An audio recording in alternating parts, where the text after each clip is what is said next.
Y'all, this story is awesome and heartwarming, and these men need to be recognized for the heroes they are. So this took place in a little bitty town in Georgia called Weston. It was said that less than 70 people call this small town home. That's how tiny it is. So a home caught on fire off Highway 520 this week, and there was a little lady inside, and she was reportedly 104 years old. She is also a hospice patient. She was trapped inside, but thanks to a few good Samaritans, her life was saved. One guy named Mason Newell said that he and his dad were riding along the road when he noticed the house fire. They were riding by the home. He told his dad that's not just the exhaust vent, that's an actual fire. That was when they drove by the home and they saw smoke coming out of the vent on the side of the home. Mason's dad's name is Rick, and he stated that his wife was on the phone with 911 and he and his son kept banging on the window. He said they finally got to the back of the house and they started banging on a corner window, and they then heard somebody inside crying for help. Oh, my heart. He said it was then they knew somebody was in there and that they had to get them out. He said they just felt like they had to do something. So the elderly lady was said to be trapped inside in bed, and she was on oxygen. She was unable to get out of her bed as the smoke was filling her home, and it was said the fire was spreading pretty quickly. Then two other men passed by the home and saw what was going on, so they stopped. Their names are Walter Willoughby and Ben Hughes. So Rick and Ben originally entered the home through the front door, but they saw there was way too much smoke and flames to stay in there. So they then decided to go through a window instead. Ben said the problem with the windows, there was plywood on it.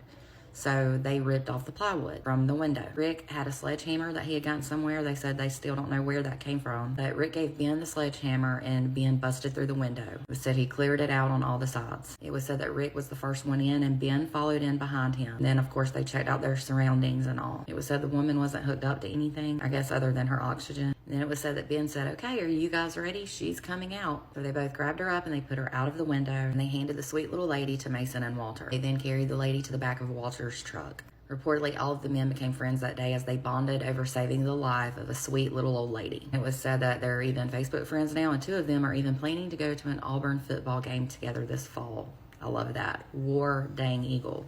The sweet little lady who was rescued is doing just fine. It was said she's thought to be coming home soon. I'm not sure if maybe she had to stay in the hospital just to be evaluated or if she's with family or what. But y'all, this story absolutely warmed my heart. These men, these strangers, all came together for one common goal of saving a sweet elderly lady who was 104 years old. They're all heroes and definitely saved her life. So big high fives to you guys. You are all amazing, and we need more people like you in this world. Thank you for being selfless and wonderful human beings.